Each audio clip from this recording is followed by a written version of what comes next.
We are recording. All right. So, kind of what I got is the biggest thing that I see some of us kind of struggle with, or should I say, not so much struggle, but have a hard time recognizing, is that without adversity, like we can't grow. We can't build character. We can't build structure. We can't build discipline without dealing with some type of obstacle or adversity that we have to like overcome. And sometimes it's that that trial by fire that we kind of have to go through in order to redefine ourselves and to continue with redefining ourselves and making ourselves the best version that we can be through each phase of life. And kind of for me, I think sometimes we get caught up in the comeback story with adversity. Is like, oh, we're always trying to chase the comeback story, but nobody really wants to take into account how many setbacks we end up having in order to get to that comeback story. And so, kind of in your opinion, Ricky, like, what do you think is like more important? Do you think the comeback story is important, or do you think going through those setbacks that lead up to the comeback story, which one do you think is more important? Um, Honestly, I think the going through the setbacks and going through the adversity and having to battle through things is to me is way more important than the actual comeback itself because one of my favorite words in the dictionary is resiliency, right? And the thing is, it can when you make that comeback, you get to the top wherever you're trying to get to, and you're finally there. You made it. But what's important is the lessons that you learn to get to that point. Like what obstacles did you have to Right. overcome? What did you have to put aside and sacrifice so that you can make sure that you get that comeback? I think a lot of people kind of focus on, man, I can't wait to show them, or I can't wait to prove to everybody that everything I did is worth it. A lot of times what drives me, I have a lot of friends who are athletes, particularly in the running world. um, One of the things that drives me is believing in yourself and making yourself do things that you didn't think were possible.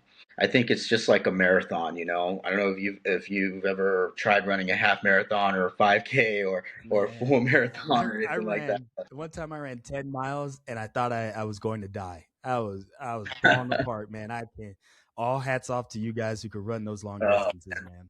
but I tell you what, I bet when you got done running those 10 miles, you're like, man, I can't believe I did that. That's crazy, Absolutely. right? Yeah. I was like, man, that's an accomplishment. Granted, it was like 13-minute mile pace. It was slow, but That's all right. I got it done But and I I was mean, like, man, yeah, dude, that's huge. And the thing is, like, you know, the things that go through your mind and the things you're processing and going through when you're running those 10 miles or like a marathon, when your body is telling you like, hey, I'm done, I can't go any further, and you got to keep pushing and pushing. Those are the types of things that I relate to life. And when you're making that comeback, it's the lessons that you're learning, building back up to that because that's what's going to be important. Because at the end of it, when you achieve your goal, all right, you achieved your goal, but what did you learn getting there? And to me, I think it's really important the process of getting to that comeback and the lessons that you learn during that is what's truly important. It's kind of the meat and potatoes of the entire process, in my opinion. nice. Yeah. So, kind of touch on that. It's like adversity is inevitable. Like we're all going to run into adversity, right? And at Yeah, some point, it's going to determine like what your character looks like. And from there, like we all have to go through that storm. We all have to battle through the struggle, And some of us we have to struggle a little bit more than others, but the struggle is inevitable, and it's about like who you come out to be on the other side.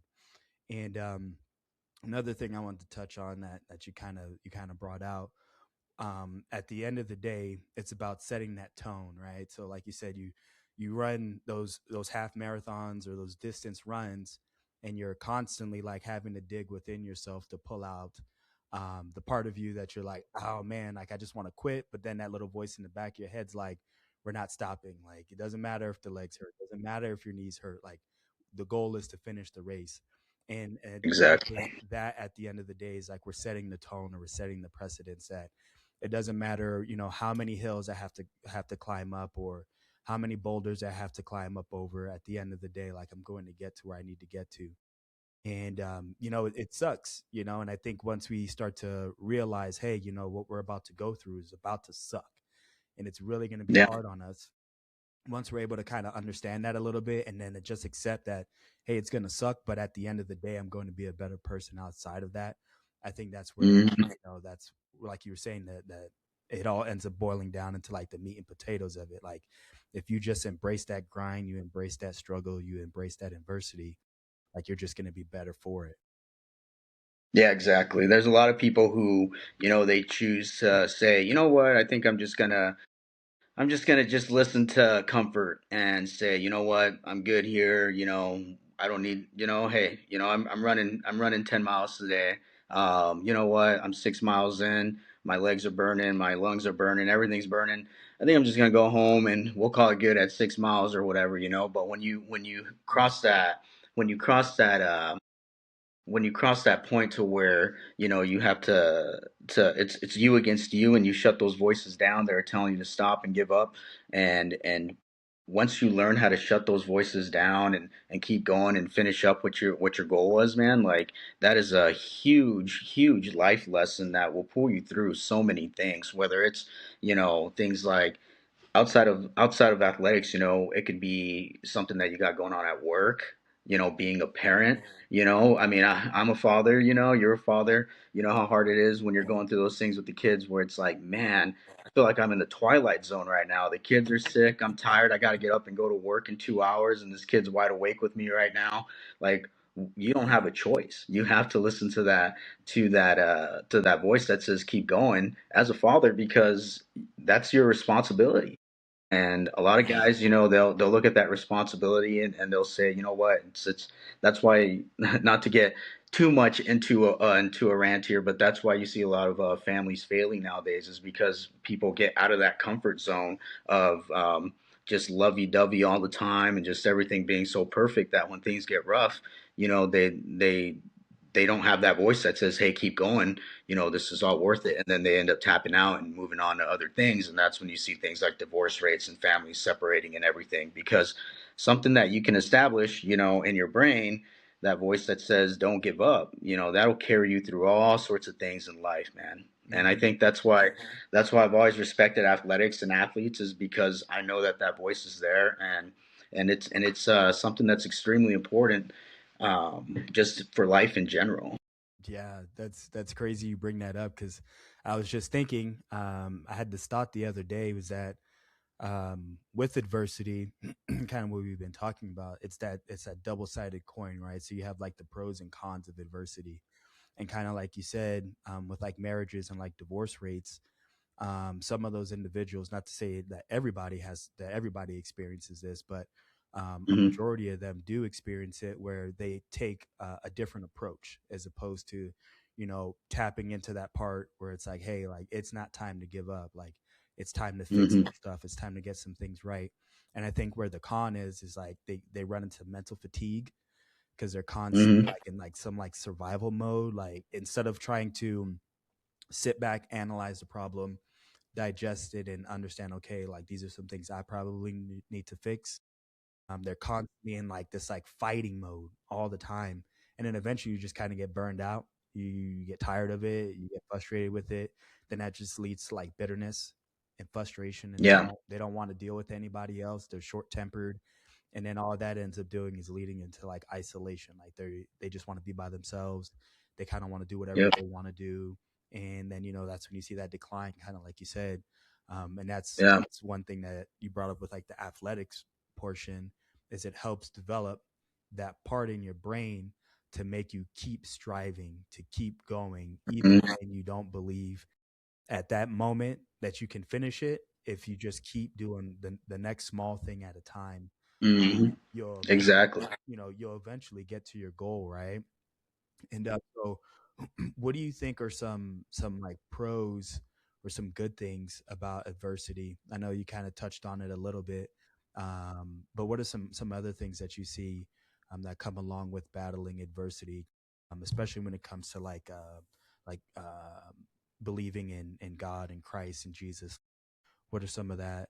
What does that look like for you? Yeah.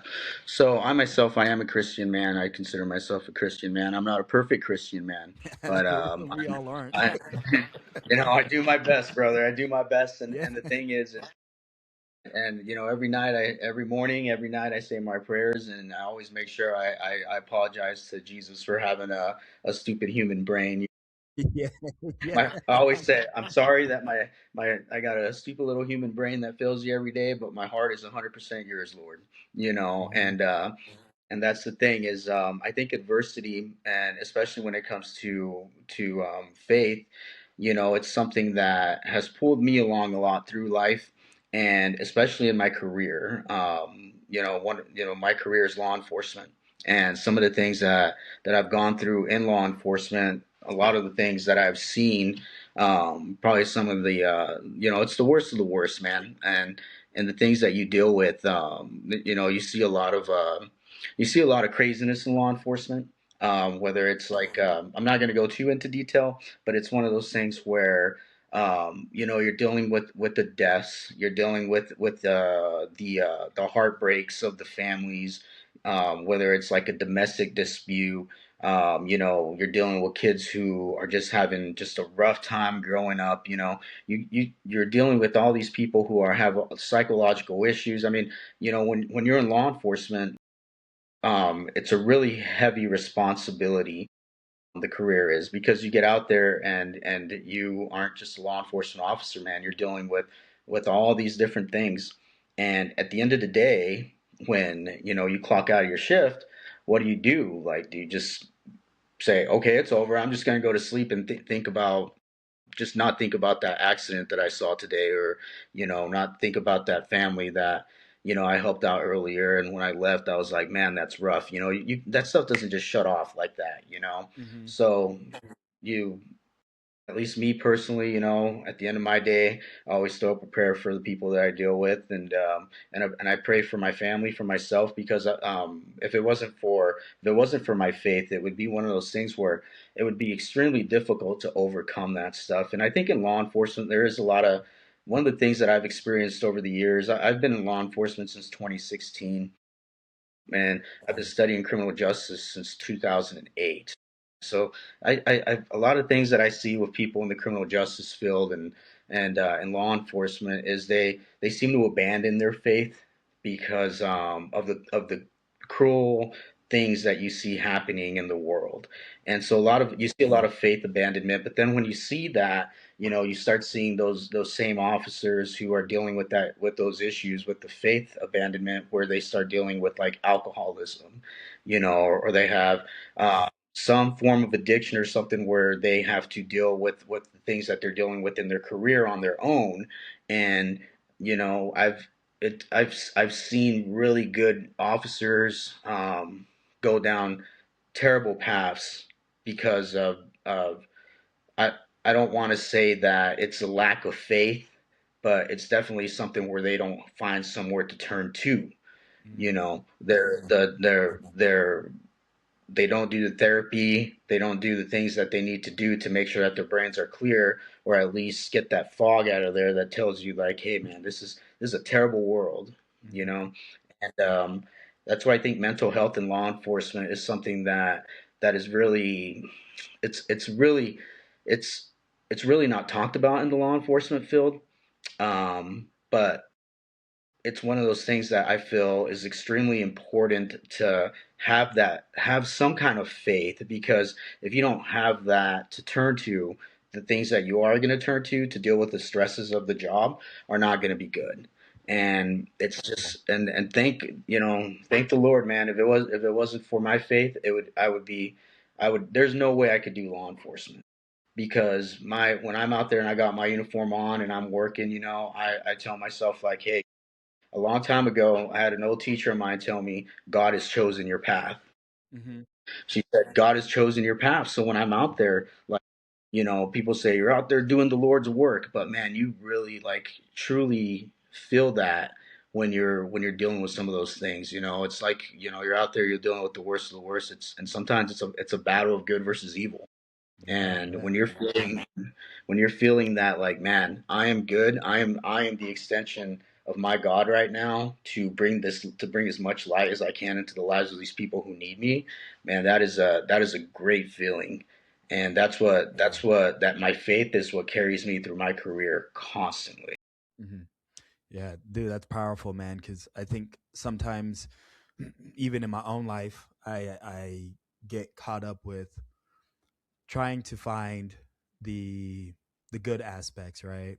So I don't do law enforcement work, but I work on the back end of that. Is once people are done with court, they get put on Hmm. probation, and some Yeah. of the cases you read, and the personalities you have to deal with after the fact, it's challenging because not only is it whatever acts they committed to get put on probation, and mind you, I want to say a majority of the people who get put on probation, and I'm speaking general wise, Hmm. most of them, Yeah. they're no different than me and you. They just made one or two poor decisions that got them placed there.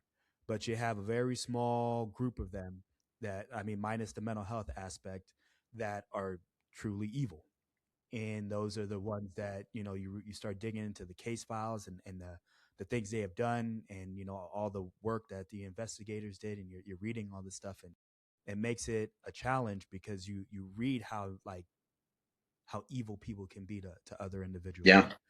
And if it wasn't for my faith to be able to lean back and keep clarity within my purpose, it would uh, there's no way I could continue to do the job, Yeah. especially with the population that I deal with.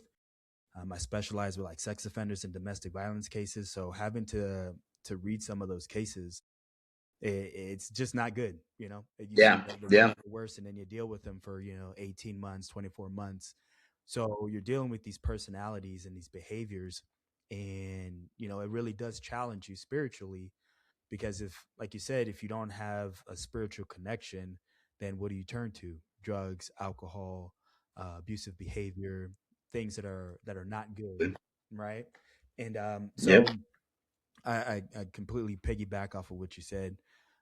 So with all that being said, um, I want to hear from you, like a personal experience where, one that's probably current, that you're currently dealing with right now, that you have to fight and claw and climb and really like try to burst through those doors because it's trying to hold you back. What do you got for me? Yeah. So right now, one of the things I'm dealing with personally, as far as like adversity and overcoming, making that comeback, has been my bid for county sheriff here in my home county of Morrill County, Nebraska. So it's a story, man, and you I'm ready know for it. yeah, I will. We're here today because I'm gonna let people know the story of what exactly my drive is here and everything that I've been doing over. I've been campaigning for sheriff since July of 2025. Man. So it has been a ride, for the last 8 months of my life. This is what my life has consisted of, is making my comeback and overcoming adversity. And I think one of the things that really shines a light on everything is just the way it all started, and where we are with things now. Some of the things that I've had to deal with and I've had to overcome. The friendships I've gained, the friendships I've lost, over something that is a goal, that is something that I literally dreamed of years ago. And it's so cliche when people say, like, follow your dreams, but that's literally what I'm doing right now. And it's a story. So I'll go ahead and walk you through everything from day one. Uh, and I'll kind of tell you everything, how it's gone down. And to everyone who's listening to this, I know this is the first time that I've been on camera openly talking about this. So I'll tell you about my experience with my campaign so far and everything that's come out of it. So Yeah. if you're ready for it, get your popcorn ready. Grab a drink, and Hey, I'll tell I you the got coffee story of. right here. Yeah. So I'll tell you the story of the 2026 Morrill County Sheriff race. All right. All right. So this is going to be the first race for sheriff in our county. We're in Morrill County, Nebraska. We have two big towns, big towns. I mean, we have Baird, Nebraska, which is a town of about 1,000 people, Hmm. and then we have Bridgeport, Nebraska, which is roughly about, I would say, probably about twice the size of Baird, a little bit there. So, um, basically, what we're looking at here is we have those two big towns in our county, and then the rest are just little villages. Like there's one called Broadwater, and one Angora and Reddington. Um, we got about 5,000 people total in our county, and we got some good people out here, man. You know, that's the beautiful thing about living out here in West Nebraska is we're really we got this big county. We got a lot of land, not very many people in it, but the people that are here are good people. And you can turn to basically anybody in this area, and you're probably going to know who they are if you live out here for quite some time. Hmm. You know, it's a good community, and basically, I became a police officer back in 2016 um, at the University of Nebraska Kearney, where I met you. Yeah. Yep. And so I worked there for a year, and then after a year there, I ended up coming back out here to West Nebraska after after I decided, hey, you know, I'm going to settle down out here. Let's go home, and we'll have get my career going in law enforcement out there after a year at UNK. So long story short, I ended up getting a job with the Morrow County Sheriff's Office in 2017, and that's about when I started everything going out here with the Sheriff's Office. Basically, I worked my way into investigations.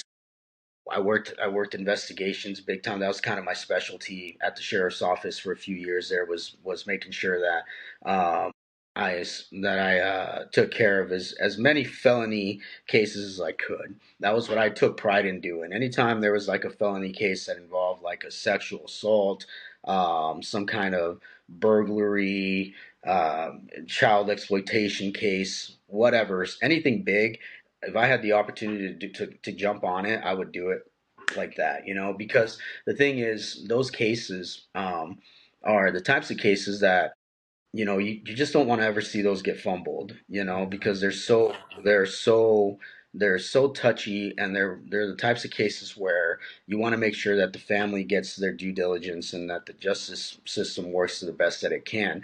And you know, when I was younger, I remember what got me into criminal justice was you know, I was trying to figure out what I wanted to do when I grow up, and one of the things that I would do a lot was I would get on social media and watch a lot of like law enforcement videos.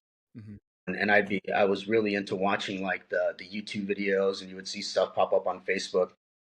You know, I would see comments that would say like, "Well, if you know what you're doing so much, why don't you put the uniform on and go do it yourself?" And you would see that stuff, you know, and it was like, because you can't sit there and Monday morning quarterback somebody if you've never been in that position or if you've never studied it or anything like that. So, you know, I told myself like, you know what? All right, that's what I'm going to do. Put the uniform on myself, and I'll take care of business myself the best that I can. And that's kind of what drove me into law enforcement was that. And so when I would get these investigations, I would always tell myself like, man, you got to give it everything you got here, because you fumble this case or something gets dismissed or whatever the situation is, like not only are you letting down whoever the victims are here, but these victims are more than likely somebody you know, and that's your friends and your family you're letting down, man. Yeah. Uh, so it was a lot more personal out here when it came to working those investigations, and I really took pride in that stuff, and I really took pride in the community relations side of things. You know, I always enjoyed going into a restaurant and sitting down, and you know, this is a kudos to UNK here. When I was an officer at University of Nebraska Kearney, they would always say, "Get out and let people see your face." You know, go sit down at the union and do some reports and let the students see you, and you know, go walk around, do a lot of foot patrol, things like that, so people can get to know you, or at least, you know, be familiar with your face. Hmm. And so that was something I brought out here to West Nebraska with me. And I think getting out and actually being a part of the community and meeting people, and you know, getting out to the gas stations, getting out to the local businesses and letting people know who you are. You know, even the schools, you know, take some laps around the schools, let people know who you are, because I think what'll happen is um, you'll end up eventually finding yourself where if you don't do those things, you'll end up developing some kind of bad look through your community, and we'll touch a little bit more on that later. But Hmm. Anyway, get back before I get too far off track here. I worked investigations at the sheriff's office, and then I ended up working my way into becoming a sergeant. And so after years of working in Morrill County, I eventually became a sergeant, and I knew that this a supervisory position was something that I always wanted to do. And it was something where, once I got that opportunity to get promoted into a sergeant, I was super excited. But I also knew that that wasn't my goal. My goal was to one day become the sheriff of this county, and that goal was born in the year 2021. That was something that, you know, uh, it took some time to get to that point. And the way it came about, basically back around that time frame, the current sheriff who's in there now, and I'll tell you, his name is Sheriff Cardenas. Him and I have always worked really well together. I've never had any issues with him. The guy, like, he was really like somebody I really looked up to, and he was somebody that over the years, like, I learned a lot from him. I really learned basically the ropes from being a deputy from him. There's by the time I left the sheriff's office, it was like somebody that I was really close to, or at least I felt like I was really close to him.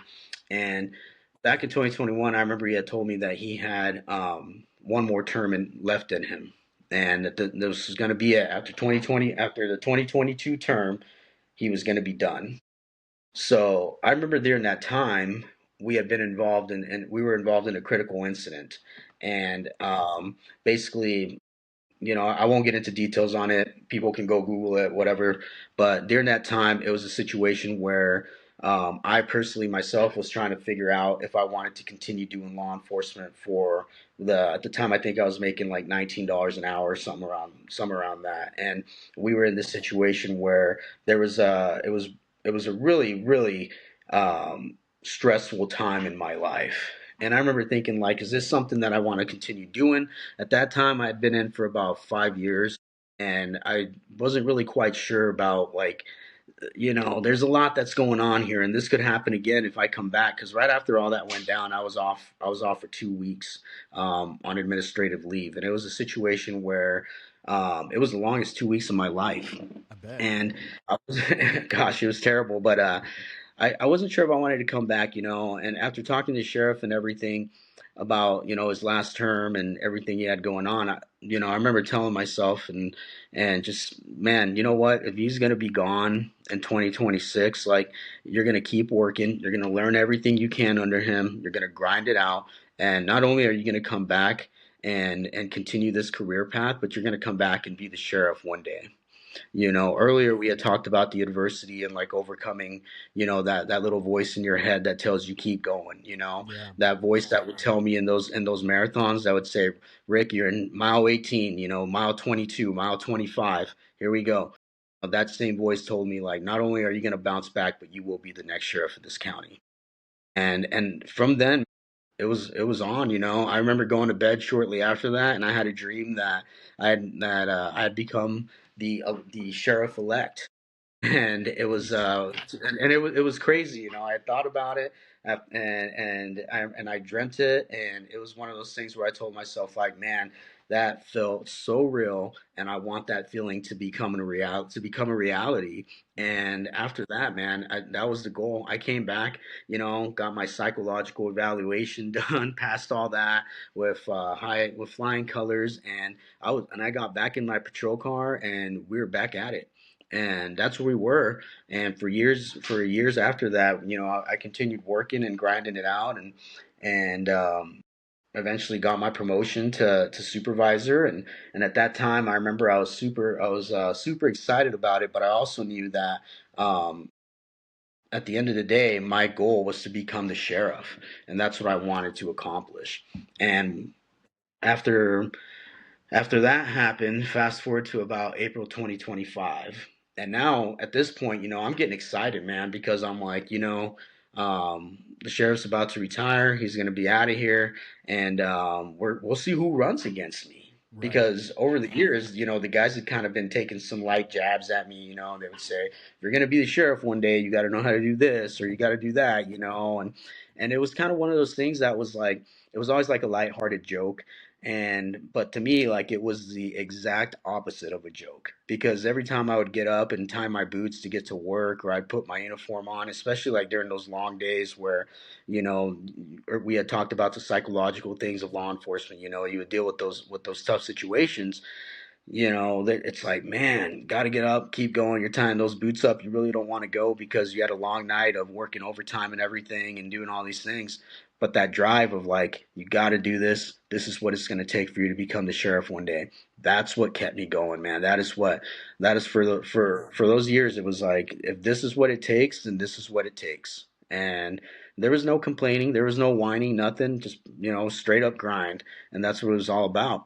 Hmm. And around April 2025, I remember that day because it was a Friday, and I had just gotten off the phone with one of my buddies, and I was on my way to the office, and my chief deputy at the time, Chief Deputy Flores, good friend of mine.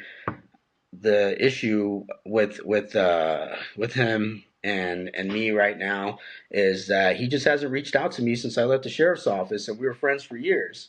I So see. it's like, kind of, like we've talked like very briefly, just business stuff, like, hey, I need some paperwork here and there, but that's one of those where I'm like, man, it's you develop those friendships in law enforcement, and the only thing with him is he hasn't reached out or anything just to say, hey, how's it going? Nothing. It's like, you do this election and boom, and that's where we talk about like losing friendships.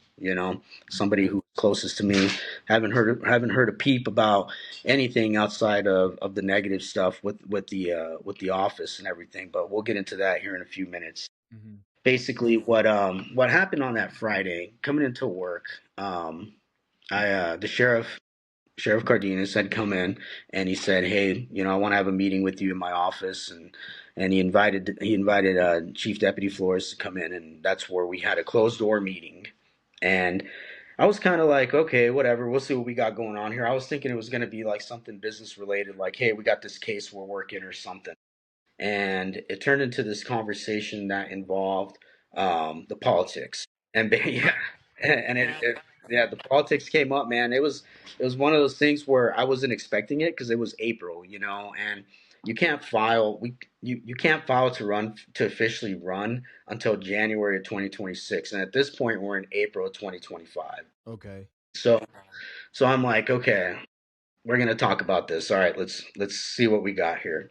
And so, I mean, he just got right into it, and it it was a very it started off very very kind of lighthearted, and then it kind of got real serious real fast, And it was a situation where he just told me like, "Hey, listen, um, I crunched some numbers. I did some digging here as far as running again, and I'm gonna need to go another term."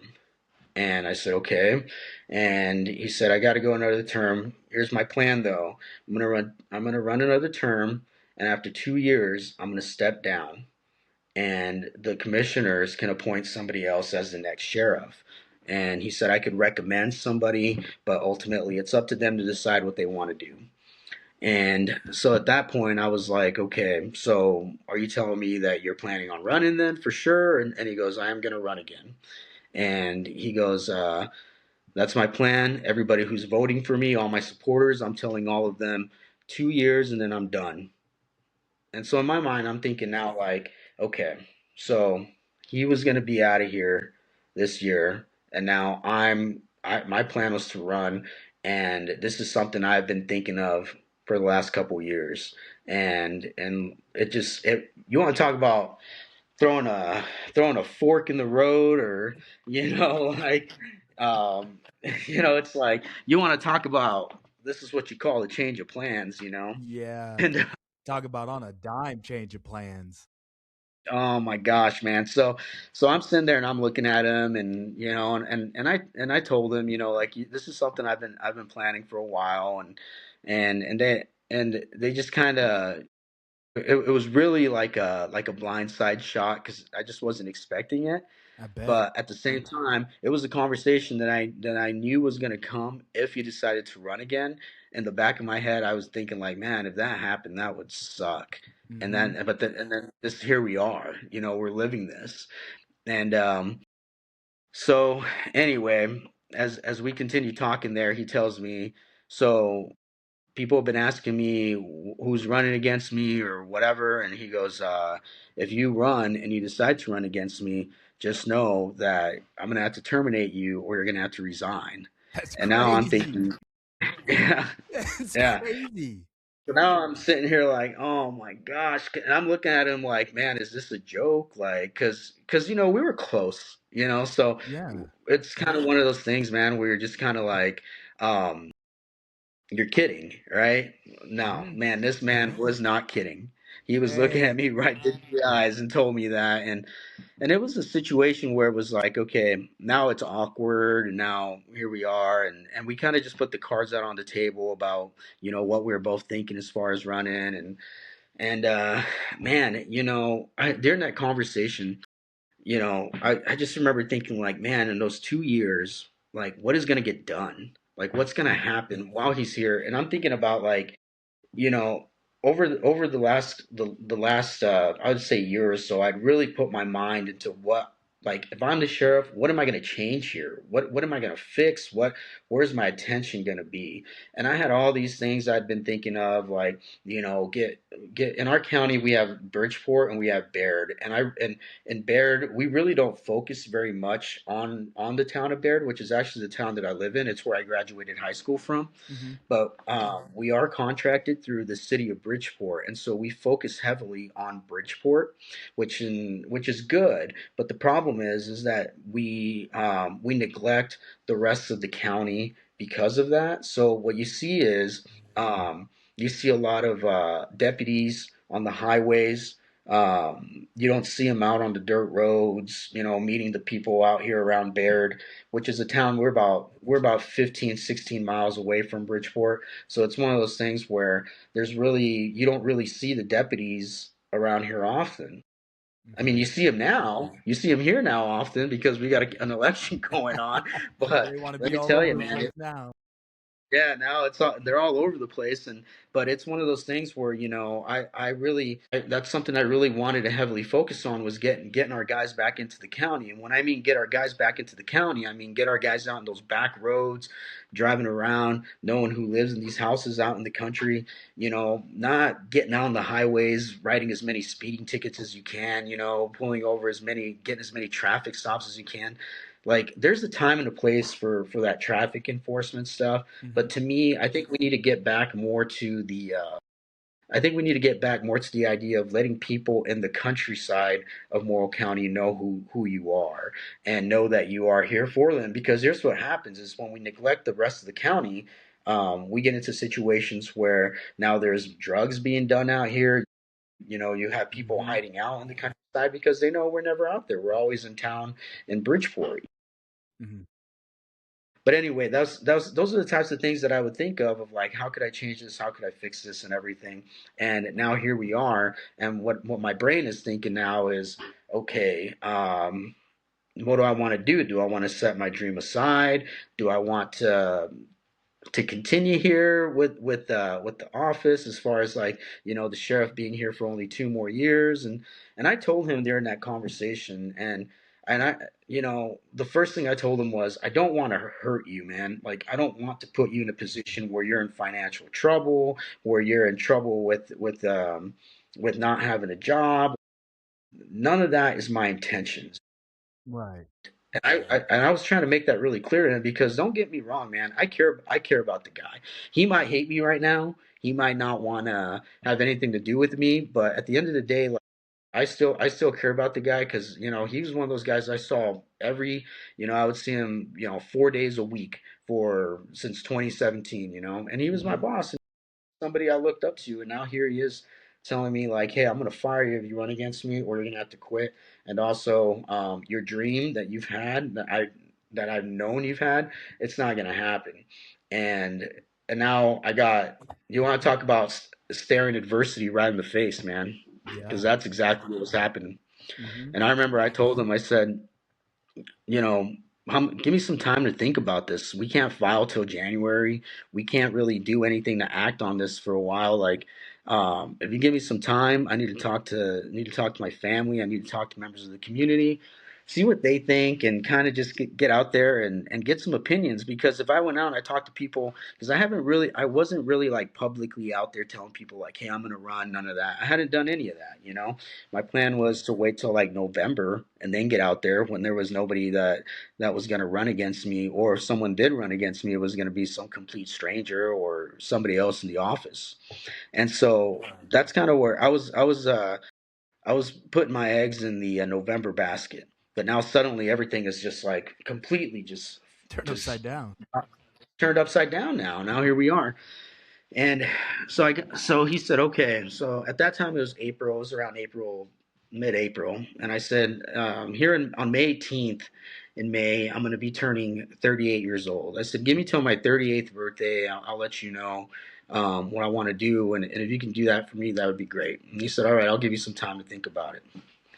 And so I leave. I walk out, and now I'm like, man. And I texted the chief deputy, I said, hey, man, I'm sorry that was super awkward, or whatever. Like, I'm sorry you were in that position, because I don't know if he was blindsided or if that was already something that was planned before I got there.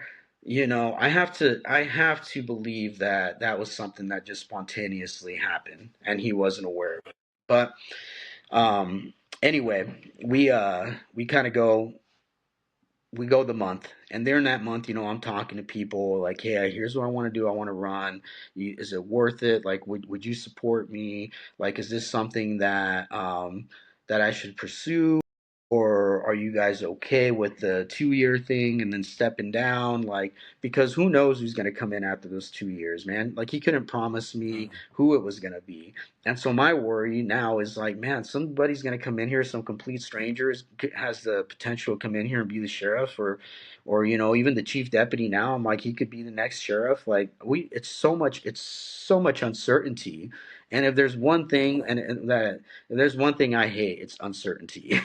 And Don't we like, all? it's one of those things. I always tell myself, like, if I have if I can put the future in my own hands, like, I'm gonna go for it. Like, Yeah. if I can put in the work and I can put into time to dictate where my future goes, then I'm gonna go for it. I'm not Hmm. gonna let somebody I'm not just gonna sit back and let someone dictate like where my future is gonna go. If I Yeah. have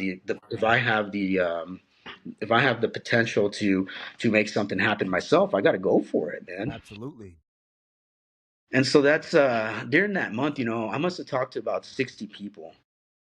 It was is I talked to people from Baird, Bridgeport, everywhere, Hmm. even little Broadwater out there, a town of like 80 people, man. And Not I got even out, talked to people incorporated. not even incorporated, but some good people in that town. I've had some crazy situations in that town too. So, but it goes down It everywhere, goes man. down out there. Hmm. So I talked to a bunch of people, and I was waiting, dude. I'm like, there's gonna be a time that I call somebody, and they're gonna say, "Don't do it, man. You're gonna lose." I'm like, and I was waiting for that, because every time I would dial a number or I would stop and talk to someone at their house, I was like, man, it's gonna come. They're gonna tell me like, hey, don't do it. You're gonna get smoked. I didn't have one person tell me not to do it. Not one person, man. I had one person that said like, maybe you should wait, but I don't know. Like, they were kind of on the fence, but it was not like one of those things where they said, don't do it. It's a bad idea. And Mhm. so, I talked to my family. They had all known I was planning on running. It was one of those things where I was like, dude, I gotta go for it. So the week of my birthday, I remember I was like, dude, I'm not gonna make it to my birthday, because my birthday was that weekend, and so the week of my birthday on that Monday, I came in and I just told them like, hey, here's the deal. I decided I'm gonna run, and however you want to move forward with this, let's do it. And first thing he said, he looked at me and said, start finding another job. That's nuts. So That's now I'm like, okay. nuts. I'm like, I saw it coming. Whatever. Yeah. Okay. So I was like, all right, and I'd kind of been lining stuff up too because I knew it was gonna come, but I remember telling him like, okay, I just want you to know though, I'm not gonna resign.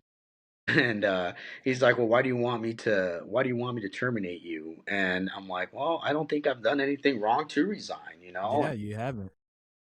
And it became a situation where now we're kind of like at a standoff where he was like, well, I said, how much time are you going to give me to find another job? And he's like, well, I'll give you some time. And I think at the time it was like a month or like 3 weeks or a month or something. But I was just like, all right, whatever, man. Let's get out of this office. The conversation's over. Let's go take a deep breath and let's figure out what's next. Hmm. So I do remember telling him though, is there any way we can just like shake hands and just like say good luck and let people pick who they want? And he said, I'm not doing that. And I'm like, well, why not? And he says, we're trying to take my job. And it's like, well, all right, touche. like, but Fair that's enough. how I'll I give you that's that one.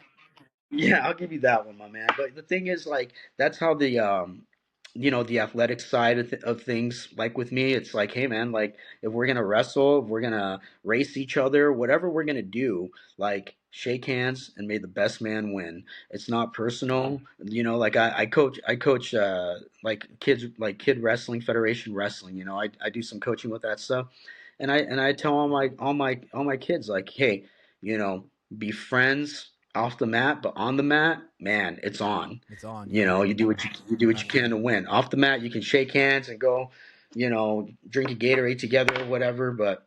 Um, but like after the match is over, like whatever. But when you're on that mat, you're trying to get that W. Yeah. And that was kind of where I was trying to go with that, but he wasn't having it. And then we had a situation too where it was like, I was trying to figure out what we could do to help him out because I know that he wanted that those 2 years to step down because of the 401k, and that was the biggest kicker there. Is it's like I get it, you'll be old enough to cash out your 401k and move out, which is the motivation. I mean, that's what he said.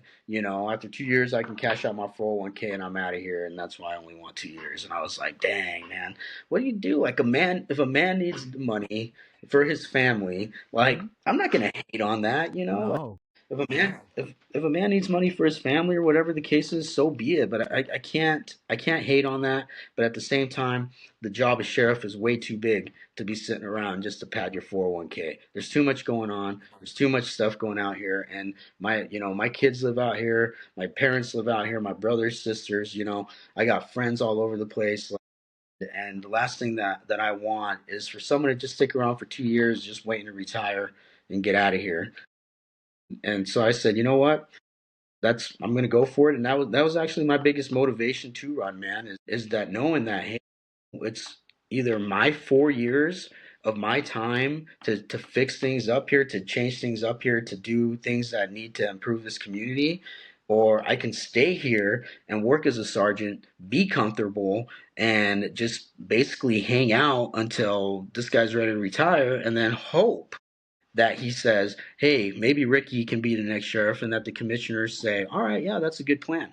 Hmm. And but that was just way too much, man. It was way too much to risk when I knew that I could go and run myself. You know what I'm saying? Yeah, absolutely. Dude, that is So it crazy. was a ride, man. And that was pretty much it. After that, it was like just kind of trying to get things squared away. And I remember I was like, man, I'm not gonna resign, like, because I really did not feel like I needed to resign, man. Like I'd never been written up. I never had anyone come in and file a written complaint on me. I've never been in a situation where somebody came in and said like, I want Ricky fired, or whatever. And so I just didn't feel like I needed to resign. I love my Yeah. job. I'm in my own backyard, man. Like I literally, like, I put on a uniform and I go out and I protect my people.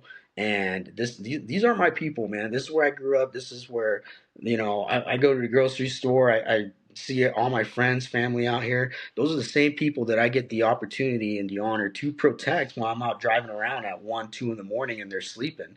Hmm. Like, it is a privilege for me to be able to patrol and make sure that nobody's messing around with my people while they're sleeping. You know what I'm saying? Yeah. So so to me, like I'm like, I love my job. I'm not going to resign. And eventually, what ended up happening was then politics became politics, man. As You it always know, does. I oh my gosh, because these were all lessons I was learning too. I was gone, and I remember one weekend I was gone. I was out of town, and it was a deal where we I'd gone. I was in Denver for a weekend out there, and I'd gotten back, and I remember there was a situation with a guy that basically went off on my sheriff, and he said like, "Hey, um, essentially he told him like, you suck at your job, and Ricky's gonna be the next sheriff." And man, that really struck some nerves, man, because I remember coming in, and I sat in the office with the chief deputy, and at the time really like the sheriff and I weren't really talking because it was like that time frame like where he was like, I'll give you a month to find a job or whatever. And so he really wasn't saying anything to me, and it was awkward. Like it was like, imagine coming to work every day and your boss never talks to you. Yeah, It's weird. like, yeah, especially when you're the boss of some of the other guys. So it's Hmm. like, man, it was weird, and the deputy vibes, like the other deputies, like they just weren't vibing with the shift and everything.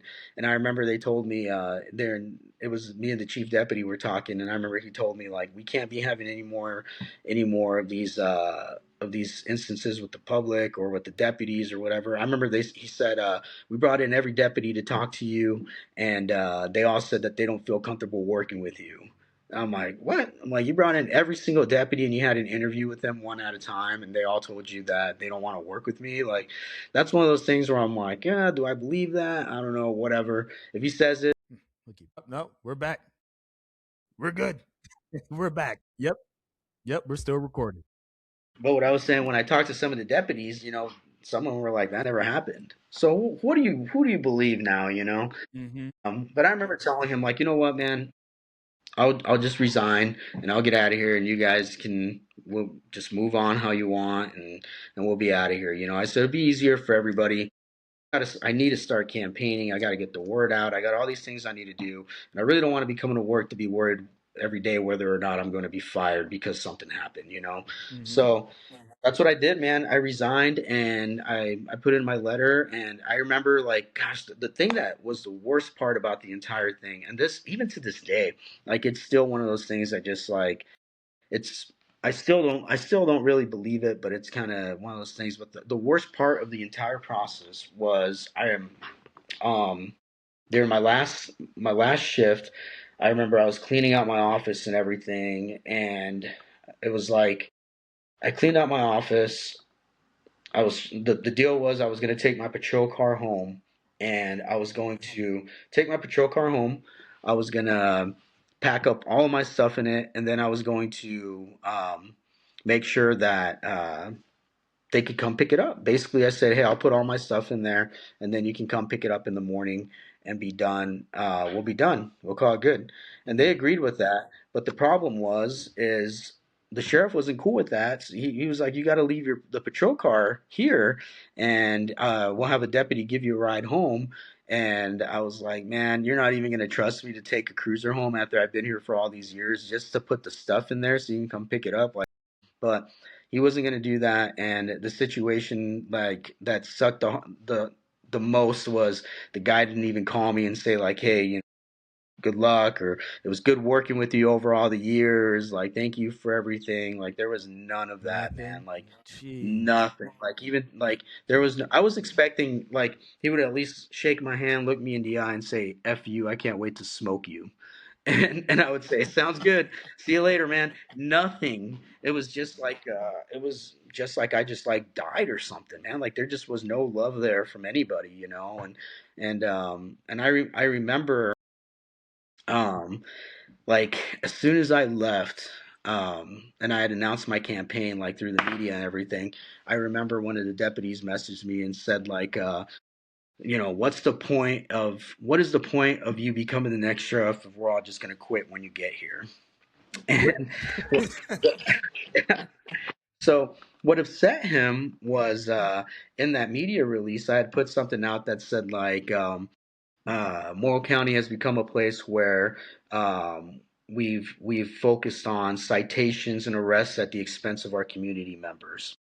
And and I put that in there, and they took that really personal. And he was attacking some of the people that were supporting my campaign, that were backing me up on this, and he just was not happy. I remember one of the things he said was like, the criminals backing you, and it just was like one of those things where I was like, man, look, I get that you're upset that there's people you don't like that are backing me, and I totally understand. But here's the thing with, like, I'm like, you're talking about criminals. Like, here's my thing with criminals, Rashad. I'll tell you, a lot of people make bad mistakes in their lives, and they might go to jail, but it doesn't mean that they're terrible people, that they're bad people. People have addictions.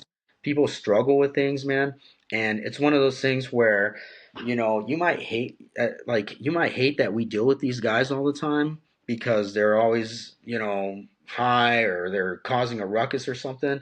But at the end of the day, they're people, and it's one of those things where whenever I arrest these guys or they end up in the jail, I treat them with respect, and I treat them like they're human beings, and I don't look at them any worse than what the situation is. And because of that, now that I'm running for sheriff, a lot of these guys are backing me, but I also got some really good members of society who are backing me, and it's one of those things where it's like, look, man, everybody who's backing me is somebody that I've respected, somebody that I've worked with, somebody that I've helped.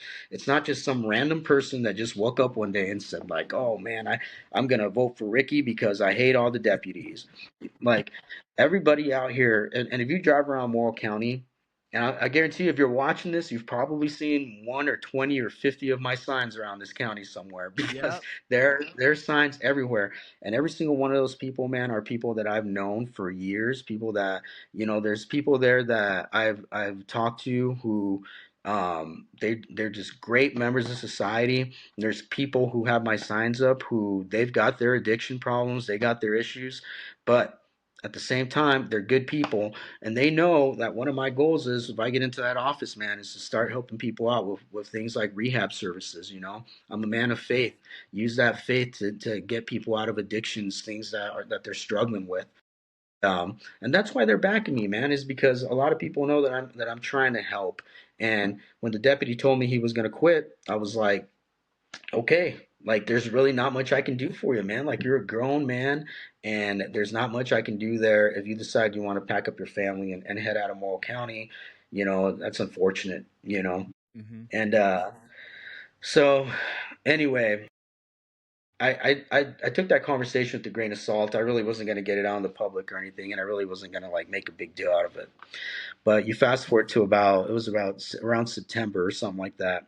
I had gotten an endorsement from a Facebook page called the Panhandle Scanner.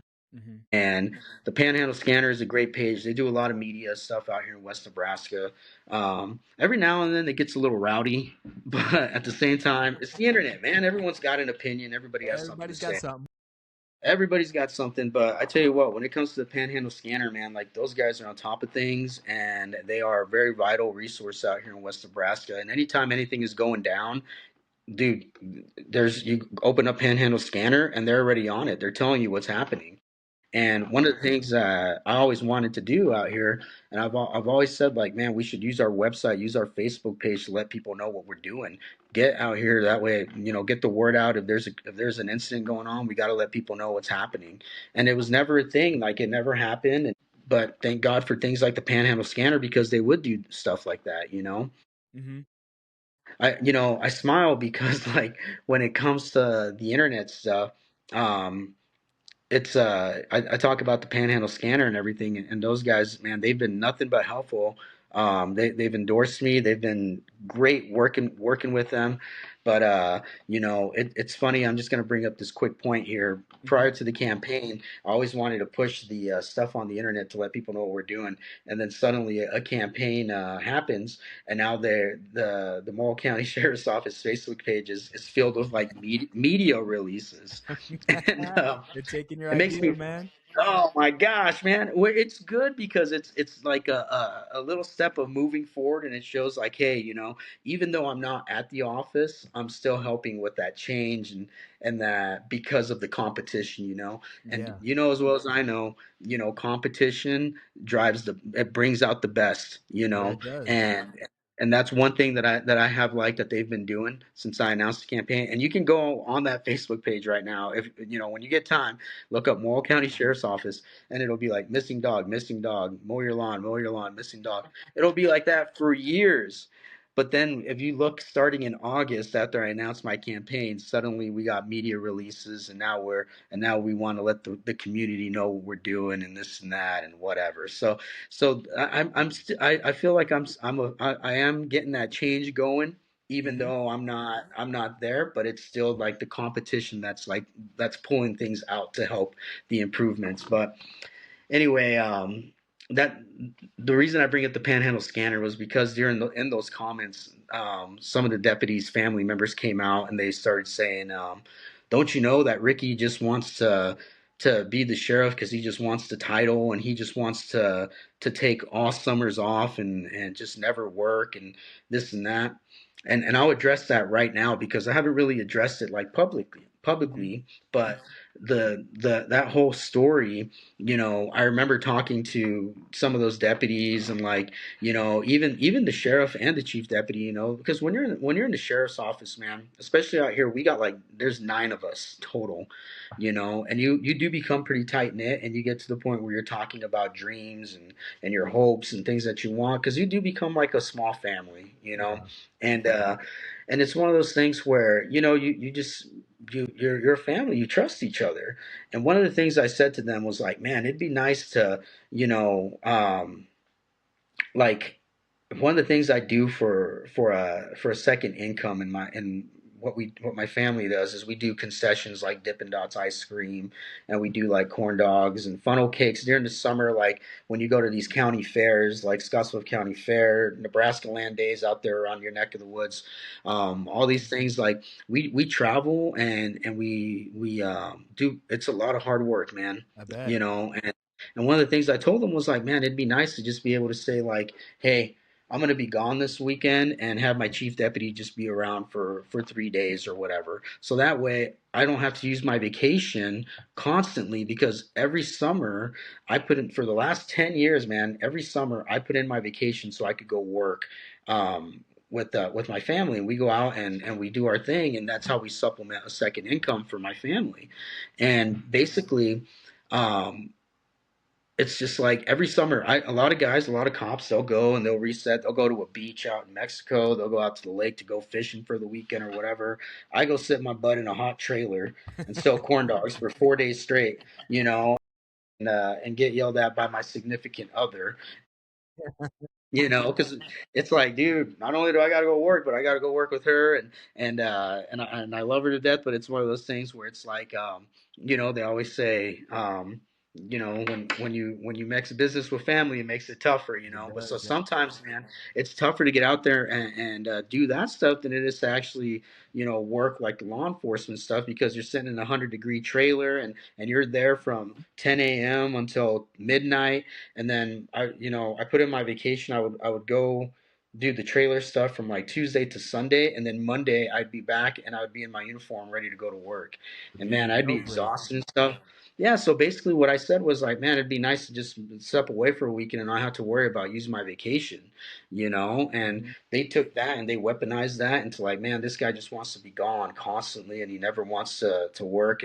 And I'm like, man, the irony of that Hmm. statement, because I'm like, I'm running for sheriff because I want to help my community and do these things. But when it comes to my personal life, all I'm saying is I'll have to use less vacation, and I can go and I can grind out a month straight of work and then say, hey, I'm going to be gone for the weekend, and I won't be stressed out about putting my vacation and ruining other guys' vacations or whatever, Hmm. because I'll be the sheriff. Yeah. And I think like a good undersheriff or a good chief deputy, like that's not going to be an issue if you got my back for a weekend, whatever. Right. But at the end of the day, they took that and they weaponized that into I'm going to be gone for 4 months. And is one of those things where I'm like, how could anybody take a position as the sheriff of this county and say all I wanted is for the title.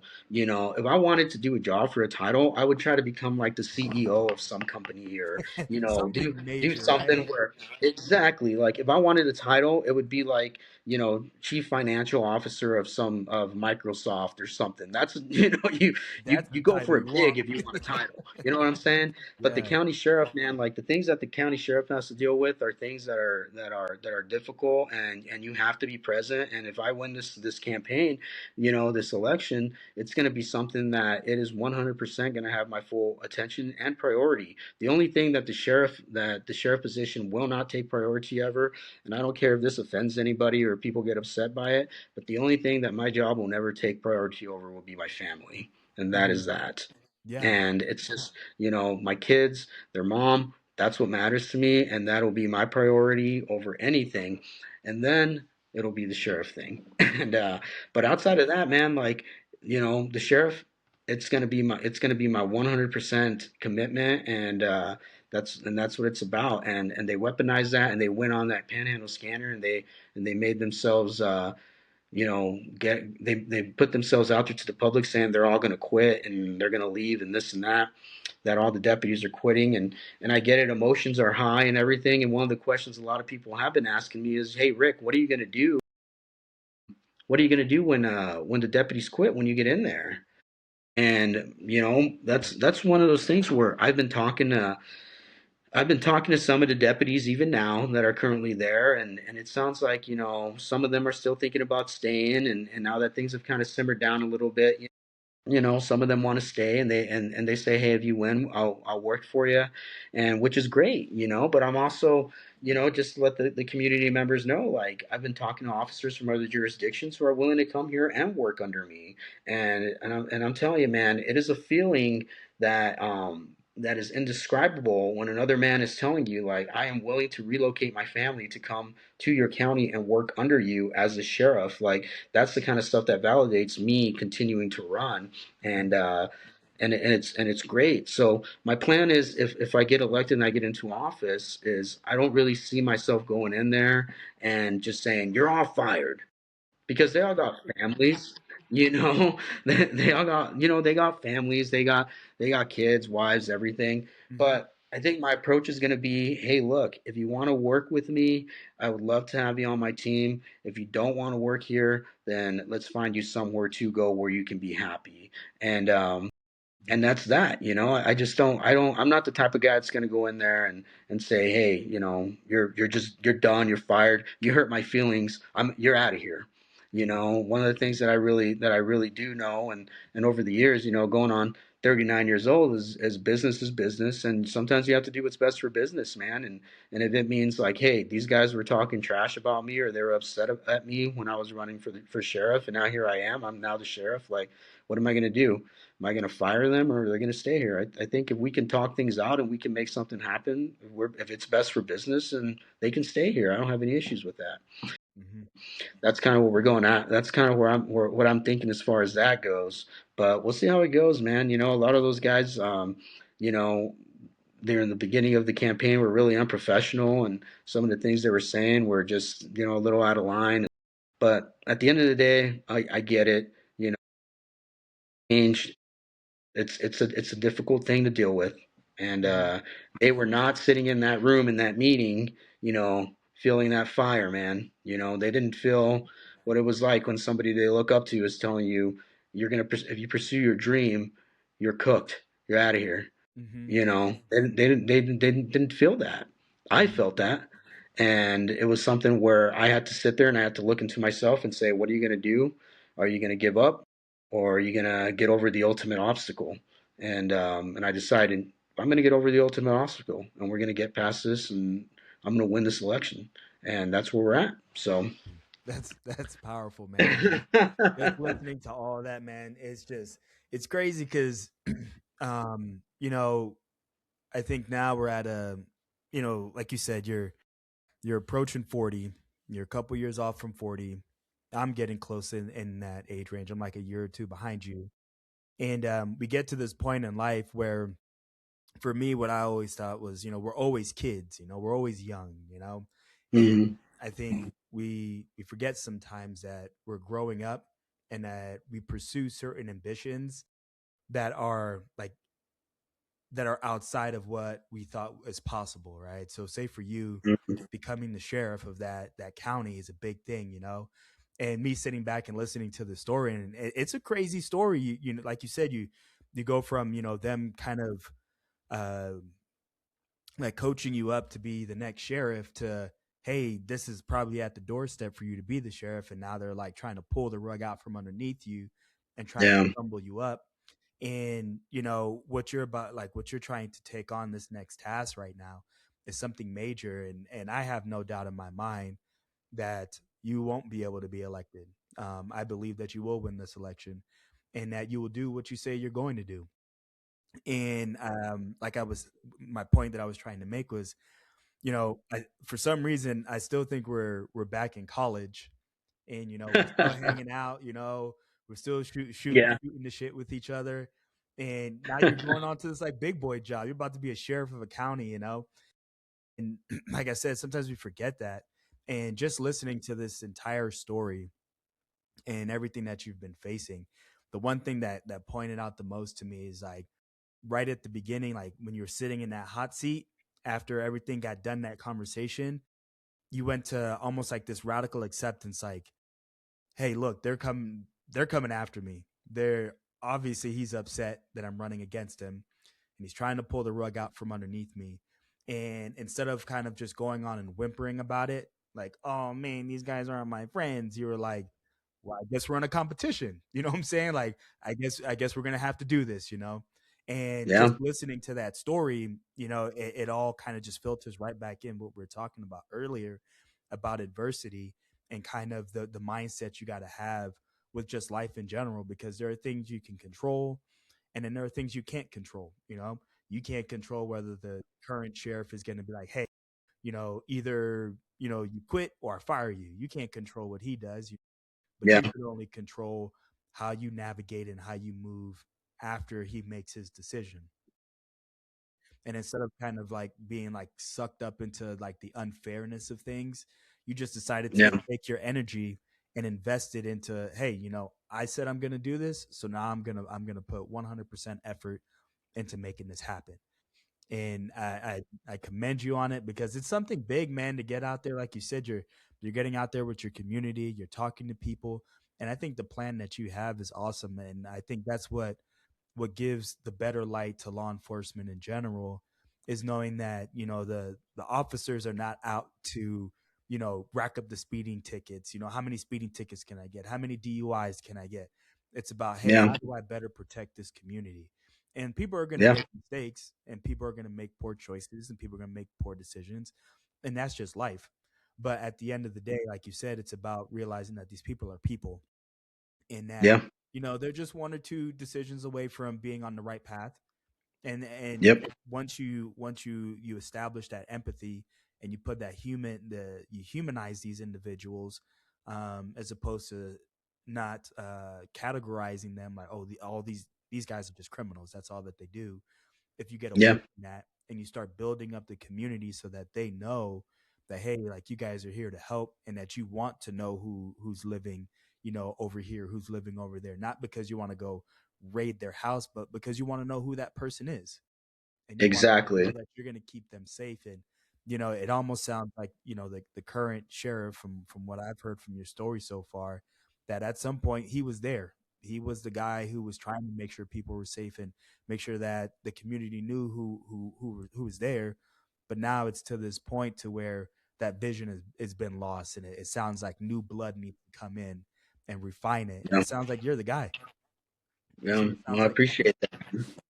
That's what You it know, sounds when I first got out here, Rashad, that's what it was like. Hey, get around Baird, let people see you, and then get around into the community, let people see you, and then suddenly, like over the years, it just transformed into, hey, stay in Bridgeport, stay in town, like, and it was, it would get to the point where it would be like, hey, we got stuff that's going to be going on with the narcotics group out here. They need our help, and it would turn into, the first few years it was like, go get them, and then it turned into, well, state patrol has cops. If they need help, they can send state patrol out there.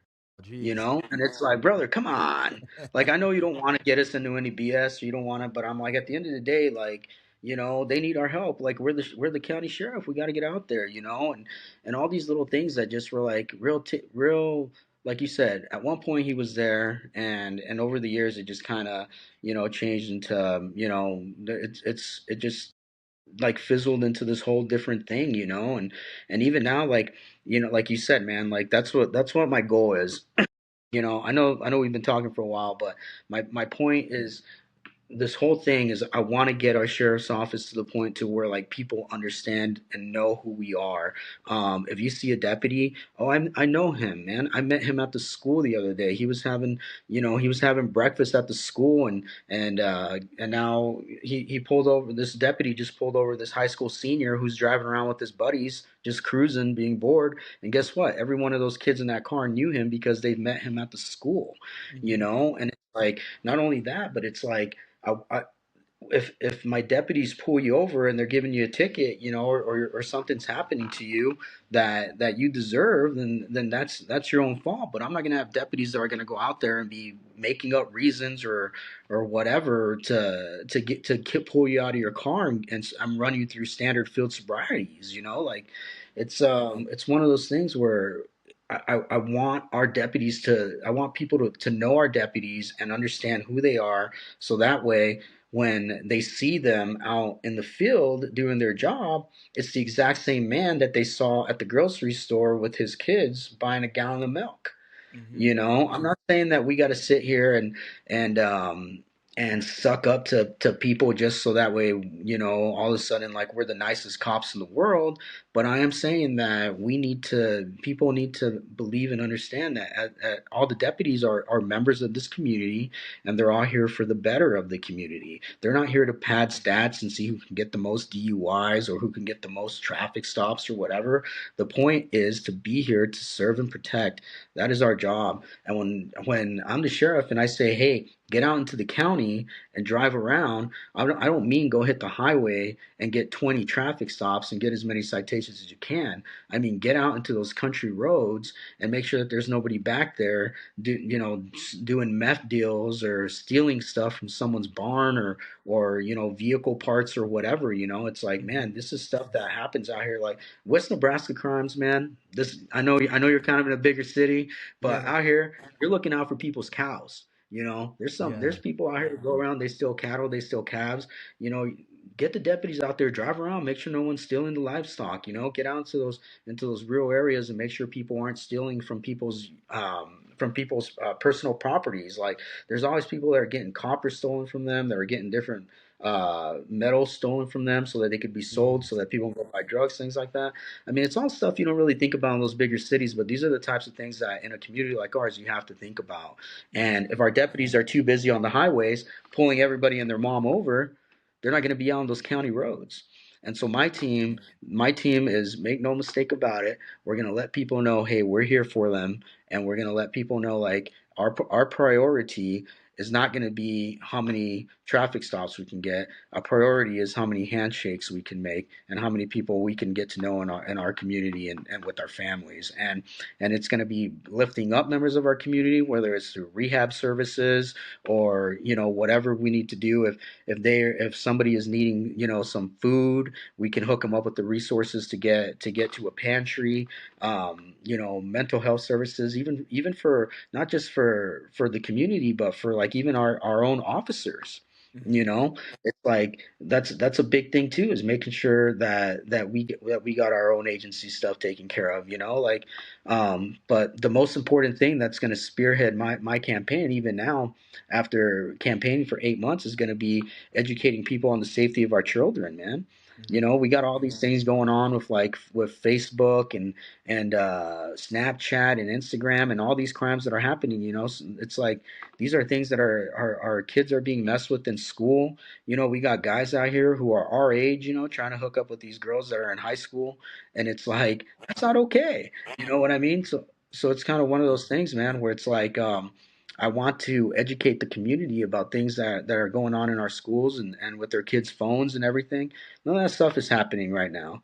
You Mm-hmm. know, imagine one of my things I want to do is community forums. You know, like imagine you lived out here and once every 6 months the sheriff says, "All right, guys, we're gonna have a big meeting at the community center. If you have anything to say to me or my team, now's the time to come out here and do it." We do that twice a year. You know, when's the last time you heard anybody doing that? You know what I mean? And it's like, cause it's like, hey, if you got all these, if you have any complaints or anything, like now's the time. We'll get out here, we'll sit down, we'll talk about it together, like with the Mm-hmm. community. So there's a lot of things that I want to implement, and it's just a matter of making it happen. But one of the things that a lot of people do tell me is, man, you got a lot of stuff you want to do. That my thing is, it's not going to happen overnight. But that's why I need 4 years to make sure, like over time, a lot of these programs I want to implement happen because it's not going to be somewhere I just go, all right, I'm the sheriff, and it all happens. It's going to take Mm-hmm. time, but I Right. need 4 years. I don't need 2 years after I get appointed. No, I need the 4 years to do the work that needs to be done out here. That's kind of what's spearheading my whole campaign, man. Is making sure that our people are taken care of, and most importantly, that our kids are taken care of. Mm-hmm. And we can make that happen. I'll be a happy guy. There you go. There you go. Cause yeah, man. Like I said, just listening to everything. Um, I think knowing exactly when to fight and when to pivot is always important, you know. And it sounds like you're putting on the gas pedal when you need to, and then you're pivoting when you need to, you know, understanding like, hey, this is something that I don't need to deal with right now. So I'm gonna put my energy somewhere else. And I think the biggest like driving point from what I'm hearing at least is you don't want to have that what if question back of your mind, kind of like you Exactly. said earlier, you know, if you have the ability, if you're on the goal line and it's, you know, 1 yard to go, is 1 second left, you have the ball in your hands to get it in the end zone. You want to be the person that gets it there. And you don't want that what if, you know, if you got to Oh, deal with some absolutely. commissioner or whoever, you don't want that. And Yeah. I think that's the biggest part of dealing with adversity is the what if, the unknown of the what if is Man. worse than just going through the trial itself. Yeah. There's a You quote know? that I love that says, the quote says, if you think that the price of risk is too high, you should wait to see the bill of regret. Yeah, yeah, because usually that's the hard part, right? Is like after you don't do something or you don't make that step or you know step out into faith. Essentially, you're not taking that Yeah. step in with faith, and then you sit back and you realize, oh, that's something I should have done. Even if I would have failed, at least I would have learned something from it. But me just not doing anything at all is worse. To sit back and just don't do anything at all, and I think that that's the most powerful thing that we've talked about thus far is you don't want that what if story. You know, Yeah. you no matter how many setbacks there is, you don't want to quit and just be like, okay, I'm just gonna give up. Like there's no Yeah. such thing as giving up. You know, like Yeah. there's a thing of like strategic pivoting. Like okay, I'm Yeah. gonna move in this direction, but you're still moving forward. It's not okay. I'm just gonna stop and just whatever, just lay down because this is too hard or it's too difficult or you know people don't believe in me. And it's kind of like you said, you know, you called, you know, however many people you called and you spoke to them in person, and only one person was kind of like, oh, maybe you should wait, but everybody else was like, hey, go for it, you know. And I think that right there kind of shows, you know, you are moving in the right direction. Yeah, you're gonna have your battles. Yeah, they're gonna be some brush fires you're gonna have to deal with, but you're moving, you know, in the direction that God wants you to move, you know. And as long as you just let Him keep, you know, guiding your steps, you have your goal. Like you already said, I'm going to be the sheriff. So since you've marked that, you know, he's just strategically Yeah. placing those steps for you, and you just keep walking in that faith, man. And I have no doubt in my mind that when the time comes, you know, for your election, that you won't be elected. You know. I appreciate that, man, and just gonna keep grinding out here, keep working, and I think I've met a lot of good people on this campaign trail that I you listen to a lot of people and you listen to everybody's opinions, whether they're good or bad. And, you talk to a lot of people just like you and I have talked tonight. I've had this conversation with many people. And the thing is like the one consistent thing that stands out when I talk to the public about this is a lot of them what they really appreciate is that somebody finally decided to go for it. Yeah. And it's like I said, this will be the first campaign out here since 2010. Man, these people haven't been able to say, "Hey, we're going to vote for a sheriff," since 2010. That's It's 15 years. insane. Yeah, Insane. no one's ever ran against the current sheriff ever. He's never had to campaign to defend his position. This is his first time having to do it. And my thing is this, like, for people who say like who have there's naysayers out there who have said, and I read the comments, I read everything. Hmm. And some of the people say like, oh, the current sheriff is fair and he's a good guy and everything. I agree. He is a good guy. He is fair. But at the end of the day, 2 years and then stepping down isn't going to cut it. It's not going to cut it for my kids. It's not going to cut it for anybody's kids who's watching this. And even now, if you were to pivot and say, okay, I'm going to do 4 years and just move on and just try to do the whole term, I mean, really, can you really believe that at this point? And it's Yeah. just kind of one of those things where it's like it's just a whole mess and with that whole deal. But at the end of the day, I've told myself like, dude, just work your ass off, just dig in there and do what it takes, just like you've done your whole life, and don't listen to the people who tell you it's not possible, because there's a lot of things that I've done in my life that people have said are impossible. And um and it's one of those things where when people say, oh, it's tough, or whatever, so far everything that I've envisioned in my head happening with this campaign over the last couple years has happened. Every spot that I've seen and I'm like, oh, that'd be a great spot to put a sign, it's there. Everything that I've envisioned is happening. The only thing that I need to complete my vision is to actually win the election now. Hmm. But everything that I've envisioned, everything that I've planned, everything that I've talked to my friends and family about happening, it's all happened. The only thing that needs to happen now is actually winning the campaign. And I think that I've got a lot of great people in this county who have my back. And I just hope that the one thing that I hope in the back of my mind is that me and the current sheriff could at some point be friends again and patch things up and just say, hey man, it's business, whatever happened, and be done from there. Because the way I left that office, it was so like just sudden, and it was so sudden. And it's like, if you think about it, man, like when cops retire or they move on, they usually have like these big parties and this and that.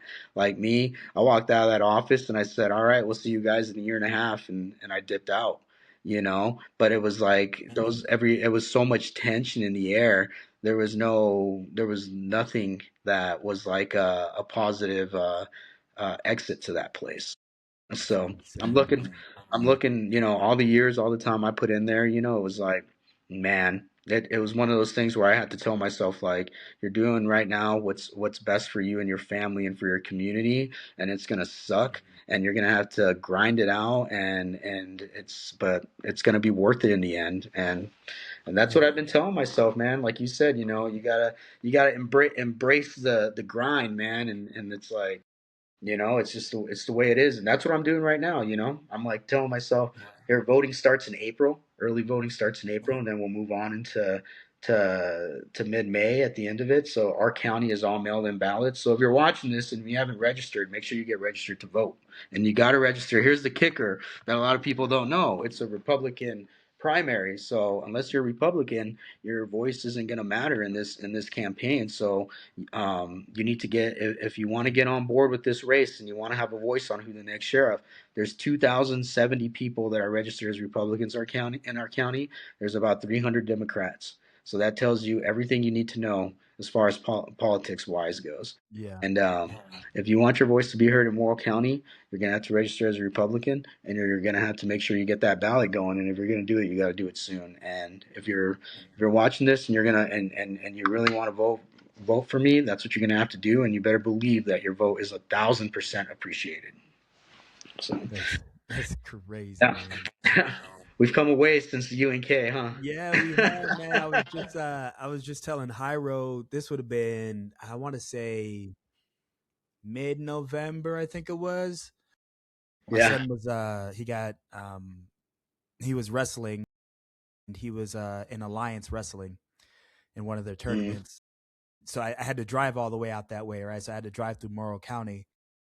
And yeah. sure enough, I'm just driving, listening to music because it was like a 2 hour drive, 2.5 hour drive, something like that.